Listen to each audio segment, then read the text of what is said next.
کبھی کسی ایسی قوم کے بارے میں سنا ہے جو پہاڑوں کی طرح مضبوط تھی؟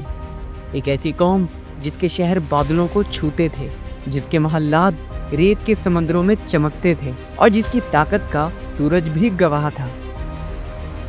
لیکن پھر ایک ایسی تباہی آئی کہ زمین پر ان کا نام و نشان بھی باقی نہ رہا۔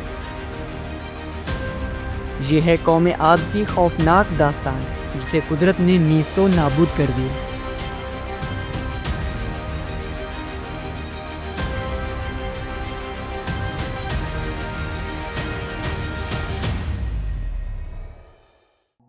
یہ کہانی آج سے ہزاروں سال پہلے کی ہے، جب زمین پر انسانوں کی سلطنتیں ابھر رہی تھیں۔ جنوبی عرب کے ایک وسیع و عریض علاقے میں ایک ایسی قوم بسی تھی جو اپنی طاقت، وسائل اور فن تعمیر کے لحاظ سے ناقابل تصور حد تک ترقی یافتہ تھی۔ یہ قوم حضرت نوح علیہ السلام کے بیٹے سام کی نسل سے تھی۔ حضرت نوح علیہ السلام کی قوم پر طوفان آ چکا تھا اور ان کی نسل کے باقی بچے لوگوں نے دنیا میں نئے شہر آباد کیے۔ انہی میں سے ایک شاخ عاد کہلائی، جو عرب کے ریگستانوں میں پھلی پھولی۔ یہ کوئی عام قوم نہ تھی، یہ لوگ عام انسانوں سے زیادہ طاقتور تھے۔ تاریخ اور روایات بتاتی ہیں کہ عاد کے افراد انتہائی قدآور تھے۔ بعض مورخین کے مطابق ان کا قد 7 سے 10 میٹر تک ہوتا تھا، یعنی ایک عام انسان کے قد سے 3 گنا زیادہ۔ ان کے جسم مضبوط، ہڈیاں موٹی اور بازو ایسے تھے کہ اگر کوئی چیز اٹھاتے تو عام انسانوں کے لیے اسی چیز کو حرکت دینا بھی مشکل ہوتا۔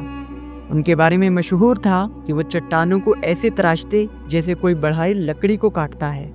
ان کے گھوڑے عام انسانوں سے 2 گنا بڑے اور زیادہ تیز رفتار ہوتے۔ عاد کی طاقت صرف ان کے جسموں میں ہی نہیں، ان کے فن تعمیر میں بھی تھی۔ قرآن مجید میں ایک شہر کا ذکر آتا ہے، ارم ذات العماد۔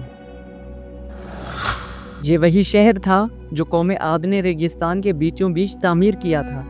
اس کے محلات قلعے اور ستون آسمانوں کو چھوتے تھے۔ بعض روایات میں آتا ہے کہ اس شہر کی چمک رات میں میلوں دور سے دیکھی جا سکتی تھی۔ یہاں کے محلات خاص سونے اور چاندی کے بنے ہوئے تھے۔ ان کے دروازے قیمتی پتھروں سے مزین تھے اور ہر عمارت کے باہر بڑے بڑے ستون تھے، جن کی وجہ سے یہ شہر ذات العماد کہلایا، یعنی ستونوں والا شہر۔ یہاں کے بازار دنیا کے سب سے بڑے بازاروں میں شمار ہوتے تھے۔ تاجر یہاں قیمتی سامان، ہیرے جواہرات اور گھوڑے خریدنے کے لیے آتے۔ قوم عاد کے پاس دولت تھی، طاقت تھی اور بے مثال مہارت تھی، لیکن ان کے دلوں میں غرور اور تکبر بھی تھا۔ وہ اپنی طاقت کے نشے میں اتنے مدہوش ہو گئے کہ دوسرے لوگوں کو کمتر سمجھنے لگے۔ وہ کمزور قوموں کو غلام بناتے، انہیں بے رحمی سے سزا دیتے اور ان کے شہروں کو تباہ کر دیتے۔ یہی غرور انہیں تباہی کی طرف لے جا رہا تھا۔ اللہ نے قوم عاد کو سنوارنے کے لیے ان کی قوم میں سے ایک پیغمبر حضرت ہود علیہ السلام کو ان کے پاس بھیجا۔ حضرت ہود علیہ السلام نے ان سے فرمایا، اے عاد کے لوگو، اللہ کی عبادت کرو، وہی تمہارا خالق ہے، وہی تمہیں رزق دیتا ہے اور وہی تمہیں طاقت دیتا ہے۔ اگر تم اپنی طاقت اور دولت کے نشے میں اللہ کو بھول جاؤ گے تو ایک دن تم پر عذاب آئے گا۔ قوم عاد کے سردار ہنسنے لگے اور جواب دیا، اے ہود، کیا تم ہمیں دھمکی دے رہے ہو؟ کیا تمہیں نہیں معلوم کہ ہم زمین کے سب سے طاقتور لوگ ہیں؟ ہمارے قلعے، ہماری لشکر اور ہمارے جسم اس زمین پر سب سے مضبوط ہیں۔ حضرت ہود علیہ السلام نے بار بار انہیں نصیحت کی، لیکن وہ ہنسی مذاق اڑاتے رہے۔ یہی وہ لمحہ تھا جب ان کے نصیب پر مہر لگ چکی تھی۔ ایک دن آسمان پر عجیب تبدیلیاں ہونے لگیں۔ بادل چھا گئے لیکن بارش نہیں ہوئی۔ ہوا میں سرخ غبار اٹھنے لگا، دھوپ کی تپش شدید سے شدید تر ہوتی گئی اور پھر اچانک ہوا نے اپنی خوفناک شکل اختیار کر لی۔ یہ کوئی عام آندھی نہ تھی، بلکہ اللہ کی طرف سے بھیجا گیا ایک قہر تھا۔